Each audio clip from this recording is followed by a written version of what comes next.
गौर city के Radha Krishna park में आज विराट हिंदू सम्मेलन का आयोजन किया गया, जहां बड़ी संख्या में लोग और समिति से जुड़े सदस्य शामिल हुए। गौर सिटी के राधा कृष्ण पार्क में आयोजित विराट हिंदू सम्मेलन से आइए जानते हैं वहां मौजूद लोगों से और समिति से जुड़े सदस्यों से आखिर इस कार्यक्रम का उद्देश्य क्या है और समाज को क्या संदेश देने की कोशिश की जा रही है। सीधे रुख करते हैं ग्राउंड जीरो पर, जहां हमारी संवाददाता अनन्या ठाकुर मौके पर मौजूद रही।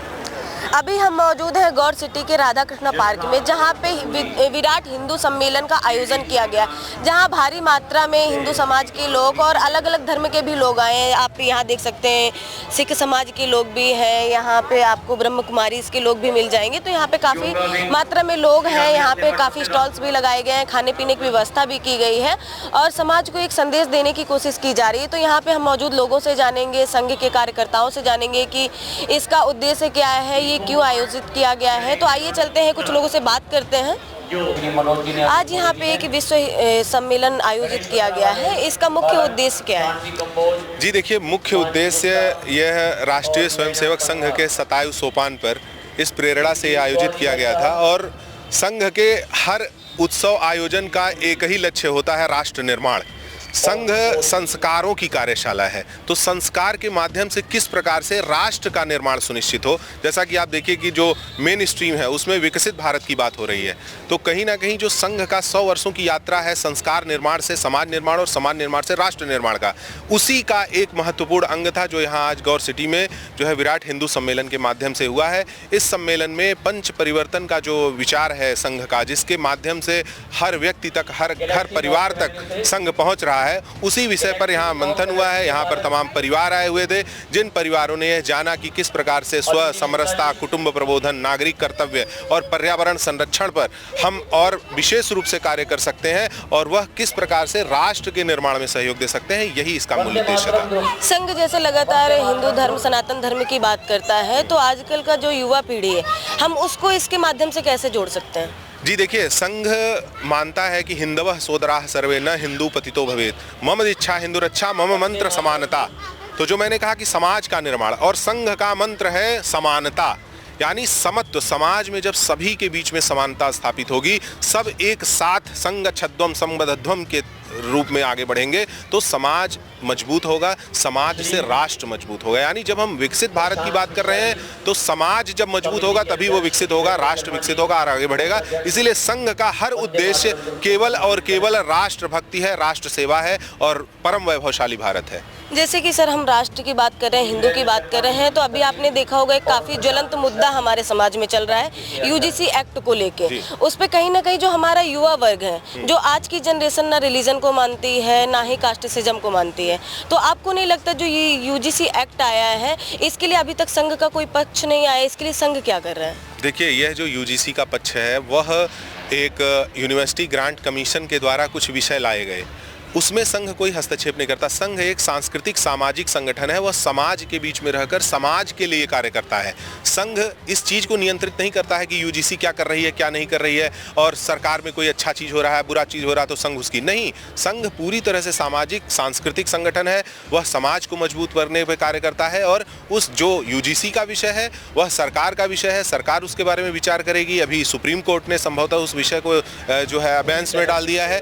तो समाज अलग विषय है, समाज की आवश्यकता, ऊर्जा और कार्य पद्धति, व्यक्ति से व्यक्ति के संबंध पर संघ फोकस करता है। वह किसी इस प्रकार के सरकार को या संस्थाओं को कंट्रोल करने और उस सब विषयों पर नहीं करता। नहीं, लेकिन फिर भी सर, ये जो यूजीसी एक्ट है, खासकर जो हमारा युवा वर्ग है, खासकर हिंदू, हम क्योंकि सनातन की बात करते हैं, हिंदू की बात करते हैं, और अगर ऐसा कोई एक्ट आता है तो हम आपस में हिंदू ही नहीं बट जाएंगे, SC ST OBC या जनरल जो सवर्ण है उनमें ही आपस में मतभेद हो जाएगा, तो फिर कैसे हम? संघ निसंदेह रूप से समानता की बात करता है, वह किसी भी प्रकार के विभाजन की बात नहीं करता।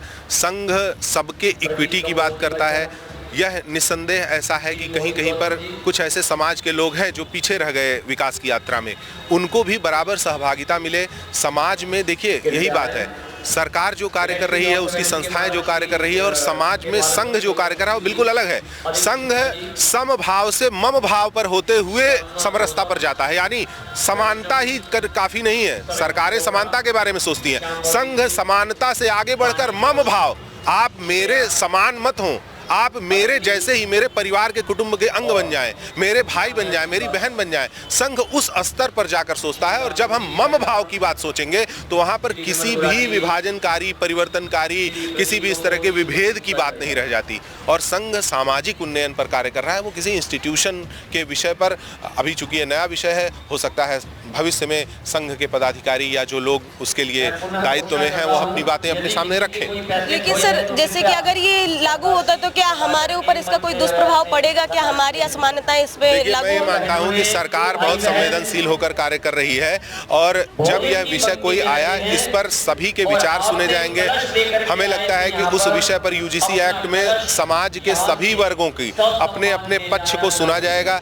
उस पक्ष पे देखकर एक किस प्रकार से एक प्रॉपर तरीके से सबकी सहमति के आधार पर अगर कोई चीज़ हो सकती है, उस आधार पर निसंदेह मेरा पूर्ण विश्वास है कि सरकार के पास ये विषय आया है, उसमें कुछ इस प्रकार के विषय आएंगे जिससे कि सबको संतुष्ट किया जा सके। बहुत बहुत धन्यवाद सर। संस्था के कार्यवाह भी हमारे साथ मौजूद हैं, इनसे हम जानेंगे कि ये जो आयोजन हुआ है यहाँ पे काफी मात्रा में भीड़ भी देखने को मिली है, तो यहाँ पे कौन कौन से इनको डिसएडवांटेज आए इसको भीड़ को मैनेज करने में। तो जैसे यहाँ पे काफी भीड़ देखने को मिल रही है, तो यहाँ पे व्यवस्थाएं कैसी रही, कोई भीड़ वगैरह जो मैनेज करने में कौन कौन से आपको डिसएडवांटेज देखने को मिले, उसका थोड़ा ब्रीफ करेंगे। सभी हिंदू परिवार से दिक्कत तो कुछ नहीं आई। आज हमें काफ़ी समय से इसमें लगे हुए हैं, करीब 1-1.5 महीने से हम संपर्क में सबसे पहले लगे।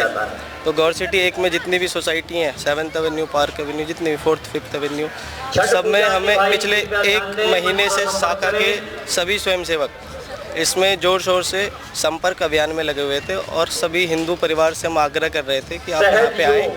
विराट हिंदू सम्मेलन जो कि पूरे देश में हो रहा है, तो काफ़ी अच्छा लगा देख के कि काफ़ी परिवार लोग आए यहाँ पे, है ना। अपने महिलाएं भी, माताएं बहनें भी दिखी, पुरुष भी थे, है ना। बच्चों की संख्या काफ़ी अच्छी रही। इससे पहले कल जैसे आज कार्यक्रम था, तो कल शाम में चित्रकारिता की भी प्रतियोगिता थी, तो उसमें बच्चों ने सहभागिता निभाई। काफ़ी अच्छा वो कार्यक्रम भी रहा, और ज़्यादा चैलेंजेस नहीं आए क्योंकि सभी हिंदू परिवार हैं। अपने जितनी भी हमारी व्यवस्था थी, जैसे प्रसाद वितरण की है, उससे पहले यहाँ पे जो भी कल शाम में ही सारी व्यवस्थाएं पूरी हो गई थी, तो काफ़ी अच्छा कार्यक्रम रहा समाज के बंधुओं को भी। और जो अपनी समिति बनी थी विराट हिंदू सम्मेलन के लिए, उनकी सहभागिता रही। उन्होंने काफ़ी अच्छा जो जिम्मेदारी दी गई थी उन्हें संघ के स्वयंसेवकों द्वारा, अधिकारियों द्वारा, उनको काफ़ी अच्छे से निभाया। संघ के कार्यकर्ता भी हमारे साथ मौजूद हैं, इनसे जानेंगे हम हिंदू विराट सम्मेलन का मुख्य उद्देश्य क्या है और ये हमारे युवा वर्ग को कैसे प्रभावित करता है। जैसे ये विराट हिंदू सम्मेलन आयोजित किया गया है, ये हमारे युवा वर्ग को कैसे जोड़ता है और इसका हमारे हिंदू समाज पे क्या प्रभाव रहेगा? देखिए, कोई भी समाज, कोई भी राष्ट्र जब बनता है तो वो प्रारंभ आपके परिवार से होता है, आपके क्षेत्र से होता है। तो जो युवा इस कार्यक्रम में जुड़ने वाले हैं, वो संघ के माध्यमों से व्यक्ति निर्माण भी होता है, और साथ में ऐसे ऐसे कार्यक्रमों से तो जो युवा जुड़ रहे हैं, यहाँ के विचार सुन रहे हैं। जैसे आपने अपने ये अवस्थी जी को सुना या शिवेश प्रताप जी को सुना, उनके विषयों में ऐसा आया कि कैसे बालक अपने संस्कारों को सीखता है, उनको अपने हृदय अंतराल में डालता है और बाद में अपने जीवन में उनको उतारता है।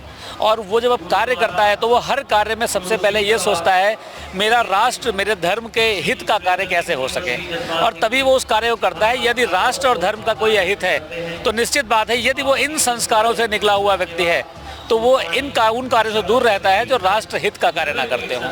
सर, जैसे ऐसे कार्यक्रम हमारे खासकर हिंदू और सनातन को बढ़ावा देते हैं और कहीं ना कहीं एक अच्छा संदेश, मैसेज जाता है एक भारत और श्रेष्ठ भारत का।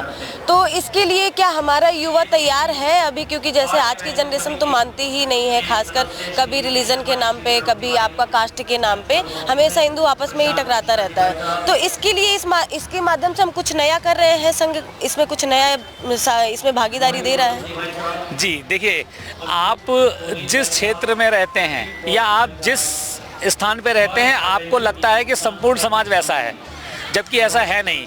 आप गौर सिटी में आए हैं, आप ऐसे ही अन्य क्षेत्रों में जाएंगे तो वहाँ आपको दिखेगा समाज जागरूक है, और जो परिस्थितियाँ आपसे लगभग 15 साल 20 साल पहले हुआ करती थी, आज वो नहीं है। आज छोटे छोटे बच्चे भी जागरूक हैं, वो अपने धर्म की बात, अपने राष्ट्र की बातों को भली भांति समझते हैं। आप यहाँ पर देखेंगे, हमने यहाँ पर संत रविदास जी का चित्र लगाया, हमने यहाँ पर महर्षि वाल्मीकि जी हैं, अपने यहाँ पर गुरुद्वारा समितियाँ आई हुई हैं, तो जो सिख समाज है, जैन समाज है, बौद्ध समाज है, सभी के बच्चे आए हुए हैं। आप देखेंगे छोटे छोटे बच्चे हैं, और जब जयघोष लगते हैं सबसे अधिक आवाज़ उन बच्चों की आती है। तो ऐसा नहीं है कि समाज सोया हुआ है या समाज बटा हुआ है। समाज को एक नैरेटिव सेट किया जाता है कि ये समाज बटा हुआ है। कहीं कहीं पर परिस्थितियां हैं विपरीत वैसी, तो उसके लिए हम लोग कार्य कर ही रहे हैं, 100 वर्षों से कार्य कर रहे हैं, और आगे भी जब तक समाज को तोड़ने का कार्य होगा तब तक राष्ट्रीय स्वयंसेवक संघ ये कार्य इस तरीके के करता रहेगा। और पहले के कार्यों में और अच्छे कार्यों में अंतर है, स्पष्ट दिखता है। अभी इस सम्मेलन के अंदर जब हम घर गए लोगों के संपर्क करने के लिए, तो वहाँ से स्पष्ट संदेश आया कि हाँ ठीक है, कोई भी जाति है, कोई भी विचारधारा हमारी है, कोई भी पंथ है, हम सभी हिंदू हैं। हम मूर्ति की पूजा करते हैं तो हिंदू हैं, हम मूर्ति की पूजा का विरोध करते हैं तो भी हम हिंदू हैं। हम मंदिर जाते हैं तो हिंदू, हम मंदिर से बाहर से प्रणाम करते हैं तब भी हिंदू, हम मंदिर नहीं जाते तब भी हिंदू। वो स्थिति धीरे धीरे अब आ रही है कि समाज एकीकृत हो रहा है। तोड़ने वाले भी हमसे प्रयास कर रहे हैं कि कैसे मजबूती से आगे बढ़कर अपने काम को कर सकें और तोड़ सकें, लेकिन अब हिंदू टूटने वाला नहीं है।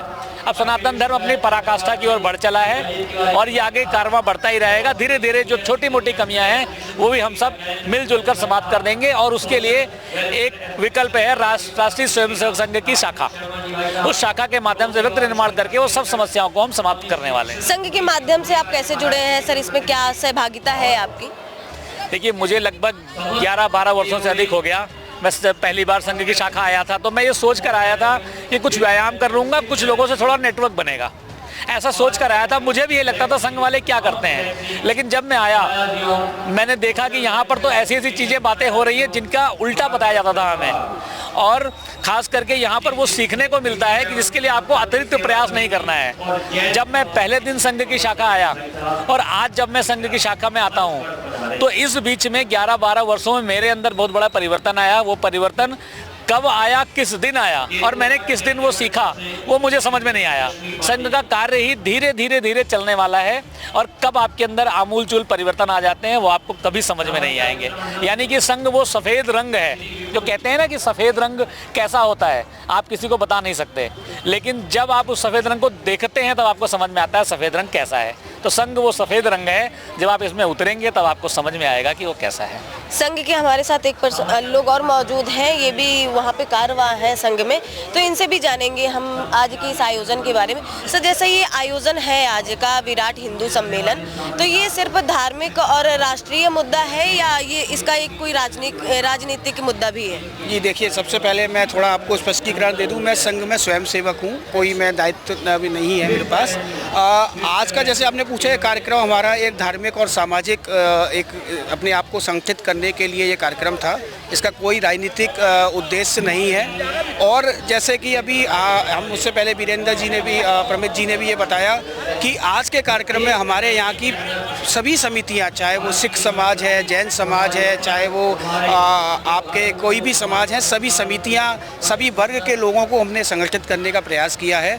और जैसे कि संघ यहाँ पे शाखा चलती है, लोग शाखा में आते हैं, सुबह सुबह सब एक दूसरे के साथ व्यायाम भी करते हैं, बौद्धिक चर्चा भी करते हैं, एक दूसरे से मिलजुल कर भी रहते हैं। और संघ हमें एक प्रेरणा देता है कि कैसे हम संगठित रहें और कभी भी ज़रूरत पड़ने पर हम एक साथ अपने समाज की और देश की सेवा कर सकें। सर, लेकिन संघ कैसे जोड़ पाएगा, आप ये बताइए। जैसे कि अभी आपने भी देखा कि यूजीसी एक्ट एक ज्वलंत मुद्दा बना हुआ है, हर एक समुदाय के लोग इस पे बात कर रहे हैं, जो खासकर संघ से जुड़े हैं वो भी इसका कहीं ना कहीं विरोधाभास देखने को मिल रहा है। अभी आपने देखा होगा सोशल मीडिया पे इन दिनों एक बहुत वीडियो वायरल हो रहा है, जो क्योंकि हमारे समाज में जो SC ST वर्ग था उनको एक अलग सोसाइटी दी जाती थी रहने के लिए, तो वहाँ से कुछ लोग भगवान शिव का झंडा लेकर निकल रहे थे, तो उसका वो लोग न सिर्फ विरोध कर रहे थे बल्कि अभद्र भाषा का भी उपयोग कर रहे थे। वो बोल रहे थे कि हमारे जो भगवान है, हम भीम को अपना भगवान मानते हैं। तो आपको नहीं लगता कि जब अभी इतनी असमानता देखने को मिल रही है, हिंदू आपस में ही बट रहे हैं, कभी जाति के नाम पे, तो कभी धर्म के नाम पे,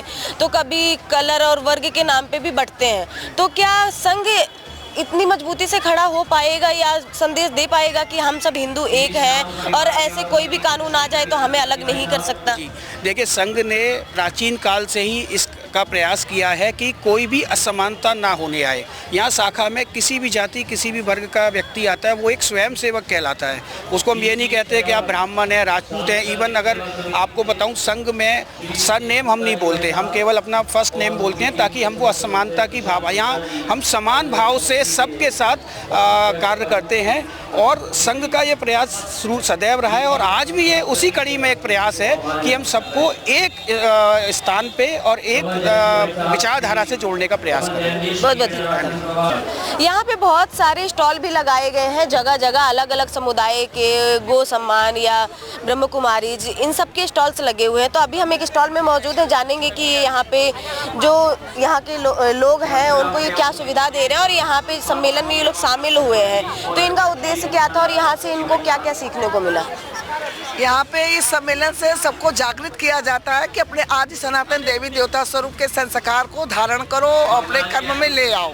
ये यहाँ पे ये शिक्षा दी जाती है प्रजापिता ब्रह्मा कुमारी ईश्वरी विश्वविद्यालय से, और इस सम्मेलन से ये शिक्षा जन जन तक पहुँचाना हमारा अभियान है। जन जन तक पहुँचाना, ये आदि सनातन देवी देवता धर्म की स्थापना का ये ज्ञान जन जन तक पहुंचाना, यही हमारा कर्तव्य है। मैं धन्यवाद उनको करूंगी, हिंदू समाज वालों को, जो हिंदू सम्मेलन वालों को धन्यवाद बहुत बहुत करना चाह रही हूँ। हमें फ्री में स्टॉल दिया, हमारी दीदी को सम्मानित किया, उसका मैं तहे दिल से शुक्रिया अदा करना चाहती हूँ। यहाँ की व्यवस्था कैसी थी? बहुत अच्छी, सफाई, स्वच्छता, हर चीज़ का ध्यान रखा गया, बैठने की, चेयर की, और सम्मान किया सबका। बहुत बहुत धन्यवाद करना चाहती हूँ। आयोजन किए हैं जिसके कारण कि देखो इतने लोग इकट्ठे हो गए, सब लोग अपनी संस्था खोल करके आए हैं। सत्य परिचय कौन है उसको बारे में जानना, पहचाना, अपने आप को बदलना सीखा, तो ये बहुत बड़ी बात है। और बहुत धन्यवाद हमारे विराट सम्मेलन वालों को जो इतना बड़ा सुविधा दी है ना। बहुत बहुत धन्यवाद। अभी हमारे साथ श्री श्याम परिवार सेवा समिति के भी लोग मौजूद हैं, इनसे भी जानेंगे इस कार्यक्रम के बारे में, ये यहाँ क्यों आए और इनको यहाँ पे क्या नया सीखने को मिला। ये कार्यक्रम विश्व हिंदू परिषद के द्वारा कराया जा रहा है और ये पूरे हिंदुओं को एकत्रित करने के लिए कार्यक्रम कराया गया है, जिसमें हमारी समिति को बुलाया गया कि हम लोग यहाँ पे पिछले 3 वर्षों से श्याम बाबा के कीर्तन करते आ रहे हैं और इसी पार्क में हर महीने हर एकादशी को हर 15 दिन में कीर्तन करते हैं। उसी को देखते हुए उन्होंने हमें यहाँ पे आमंत्रित किया कि आप लोग आइए और अपने आने वाले आगामी कीर्तन का गुणगान करिए, लोगों को इन्फॉर्मेशन दीजिए। आपके चैनल के माध्यम से मैं बताना चाहता हूँ कि 11 अप्रैल को भव्य निशान यात्रा और 12 अप्रैल को भव्य कीर्तन हम श्याम बाबा का करने जा रहे हैं, जिसका आप पोस्टर हमारा देख सकते हैं। इसमें लगभग 10 से 15 हज़ार श्याम प्रेमी और सनातनियों की आने की हम अपेक्षा करते हैं, क्योंकि पिछले वर्ष हमारे यहाँ लगभग 10,000 से ज़्यादा लोग आए थे और सब ने बाबा के कीर्तन को बहुत अच्छे से सेलिब्रेट किया था, मनाया था, रिझाया था। और श्याम बाबा के बारे में आपको मैं क्या बताऊं कि ये एक ऐसे हमारे प्रेमी हैं, बस ये प्रेम के भूखे हैं। इनको प्रेम चाहिए, इनको ना पूजा से मतलब, ना इनको किसी जात बिरात किसी से कोई लेना देना नहीं है, केवल ये प्रेम के भूखे हैं, 2 प्रेम के भजन सुनना चाहते हैं। इसीलिए हम पिछले 3 वर्षों से बाबा के कीर्तन करते चले आ रहे हैं और लगभग हम 70 मासिक कीर्तन, एकादशी के कीर्तन हम कर चुके हैं। और आपके चैनल के माध्यम से हम जितने भी सनातनी लोग हैं, हम सबको पुनः आमंत्रित करते हैं कि 12 तारीख को भव्य कीर्तन में आप सभी लोग सपरिवार अपने पूरे दोस्तों के साथ नोएडा एक्सटेंशन में राधा कृष्ण पार्क में ज़रूर पधारिए, क्योंकि यह एक विशेष निमंत्रण आप सभी के लिए है। ये जो समिति है हमारी, ये अकेले इस पे आयोजन करती है या कुछ और समितियां भी इस पे अपना योगदान देती है? इस समिति में हमारे जो मुख्य उद्देश्य हैं वो है श्याम प्रेमियों को एकत्रित करना, सभी सनातनियों को एकत्रित करना।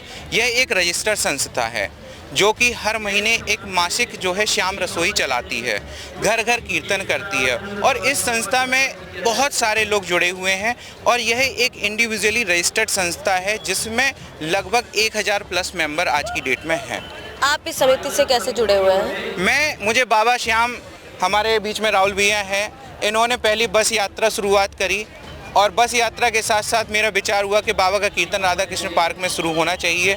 तो पहले हम केवल 2 मित्र थे, आज की डेट में हम 1000 श्याम प्रेमी से ज़्यादा हो चुके हैं, जो कि एक रजिस्टर संस्था के माध्यम से हम सबका एक साथ मिलन हुआ। तभी हमने जब मिलन हुआ तो नाम पर विचार किया कि नाम क्या रखा जाए, तो हमने नाम रखा श्याम परिवार। श्याम परिवार सेवा। जैसे आप बस की बात कर रहे हैं कि बस यात्रा इन्होंने शुरू करी, तो उसका मेन उद्देश्य क्या और ये इसको कैसे कैसे जो हमारे हिंदू प्रेमी हैं कैसे लाभ उठा सकते हैं, श्याम प्रेमी का? बिल्कुल, तो हिंदू प्रेमी, श्याम प्रेमी बस सेवा का माध्यम केवल ये था कि श्याम बाबा तक लोगों को पहुंचाना, उधर तक उनके दर पे पहुंच के दर्शन करके आना हमारे राहुल भैया का उद्देश्य था। कि हम इस उद्देश्य से चलते हैं कि हम 70 लोग 60 लोग गौर सिटी से यहाँ से लोगों को लेके जाते हैं और धीरे धीरे लोगों को हर महीने कनेक्ट करते हैं। फिर हम लोगों को जुड़ा हुआ कि क्यों ना जब हम एक लेवल तक पहुँच चुके हैं, अब गौर सिटी को एकत्रित करके बड़े बड़े आयोजन किए जाएँ। इसमें कौन कौन सी सुविधाएं देते हैं हम जो हमारे साथ में श्याम प्रेमी जाते हैं और उनका योगदान इस पे कितना रहता है? हमारे साथ जितने भी श्याम प्रेमी जाते हैं उनको पूरी सुविधाएं, जैसे कि यहाँ से लग्जरी बस से जाना, लग्जरी बस के साथ साथ उनको 5 स्टार होटल में खाना पीना और उनके VIP दर्शन तक की हमारी तरफ से व्यवस्था होती है। चाहे वो खाटू श्याम जी में दर्शन कर रहे हों या सालासर धाम में जाके मंदिर में दर्शन कर रहे हों, कैसे जाना है, क्या क्या सामान लेके जाना है, उनके खाना पीना, कोई मेडिकल इमरजेंसी, हम हर तरीके की उनको सुविधा प्रदान करते हैं। कितना कॉस्ट आ जाता है इसमें अगर कोई श्याम प्रेमी जाता है? अगर कोई भी जाना चाहता है तो 2150 रुपये का मात्र शुल्क आता है, जिसमें आपको एक भी रुपये उसके अलावा कोई खर्च नहीं करना। केवल आपका आना जाना, आपके गौर सिटी राधा कृष्ण पार्क से बस जाएगी और राधा कृष्ण पार्क से गौर सिटी 1 और 2 में जितने भी प्लेसेस है वहाँ पे आपको ड्रॉप करती हुई छोड़ेगी। 2 दिन का प्रोग्राम होगा जिसमें नाइट स्टे भी होगा। बहुत बहुत धन्यवाद। अभी हमारे साथ मौजूद हैं सिख समाज के कुछ लोग, जिनसे हम जानेंगे कि यहाँ की व्यवस्थाएं कैसी लगी इनको और यहाँ पे जैसे हिंदू एकता और समाज को लेके लगातार मैसेज दिया जा रहा है, तो इनको क्या ऐसा सीखने को मिला जिससे हमारे जीवन में कहीं ना कहीं मदद मिलती है? नहीं, हमारे जो धर्म गुरु हैं उन्होंने भी सनातन धर्म के लिए तो कुर्बानियाँ दी हैं सारी, इसलिए तो बहुत अच्छा लग रहा है सारा भी। चलो हम सारे इकट्ठे हो रहे हैं आज। जो हमारे गुरु गोबिंद सिंह जी के 4 साहिबजादे जो शहीदियाँ दी हैं, गुरु गोबिंद सिंह जी ने, गुरु तेग बहादुर साहब ने दी हैं, वो सनातन धर्म के लिए शहीदियाँ दी गई हैं सारी। तो उसी वजह से आज ये अच्छा, बहुत अच्छा लग रहा है यहाँ पर सारा आके हमको कि सारे चलो हम इकट्ठे हो रहे हैं आज यहाँ पर सारे। यहाँ का आपको पता कैसे चला, कैसे इन्वाइट किया गया था आपको? ये हमारे पास आए थे गुरुद्वारे में कि आप भी वेलकम है, आप जरूर आओ वहाँ पर। तो हम सारे भी पूरी टीम हमारी कमेटी के यहाँ आई है। यहाँ पे कोई स्टॉल वगैरह लगाया है आपने? स्टॉल लगा हुआ है आपका, तो इससे आप समाज को क्या संदेश देना चाहते हैं इसके स्टॉल के माध्यम से, अपनी समिति के माध्यम से? भी हम सारे एक हैं, भी इकट्ठे रहें, पहले भी इकट्ठे थे, अभी इकट्ठे रहें, कोई अलग अलग ना हो, सारे हम लोग सब हम एक ही हैं, एक ही गुरु से हैं, एक ही सारे हैं। हमारे युवाओं को क्या संदेश देना चाहेंगे आप, क्योंकि बहुत सारे ऐसे मुद्दे होते हैं जिसमें मतभेद आ जाता है, कभी जनरली हमारे रिलीजन को लेके आ जाता है, कभी कास्ट को लेके आ जाता है, भ्रमित हो जाते हैं लोग, तो युवाओं को क्या कहना चाहेंगे आप? हमारा धर्म तो शुरू से जोड़ता आया है और जोड़ता ही रहेगा, तो हमारा तो यही है कि सब एक रहें और कोई भी मुसीबत आती है तो हम सारे मिल के मुकाबला करें उसका। आज इस सम्मेलन में नया कुछ सीखने को मिला है, कुछ नया देखने को मिला? यही नया है कि सारे फिर आज इकट्ठे हो रहे हैं, इसमें जैन समाज भी है, सिख समाज भी है और भी बाकी जितने भी हैं सारे इकट्ठे हुए हैं यहाँ पर सारे। जी बहुत बहुत धन्यवाद है। जैसे कि देखा आपने कि यहाँ पे जो विराट हिंदू सम्मेलन है, ये संघ के 100 वर्ष पूरे होने के उपलक्ष्य में देश भर में मनाया जा रहा है और संघ का इसमें बहुत बड़ा योगदान है। खासकर संघ समाज को जोड़ने का काम करता है, हिंदू आपस में सब एक रहें और युवाओं को भी ये एक संदेश देना चाहता है कि एक रहेंगे तो नेक रहेंगे। इस तरह के संदेश लगातार दिए जा रहे हैं। आगे हम इनमें और भी देखेंगे कि संघ और कौन कौन से काम करता है, जैसे हमने इनसे UGC के लिए भी बात की है। बने रहिए मेरे साथ, मैं अनन्या ठाकुर, कैमरा पर्सन सोलंकी के साथ।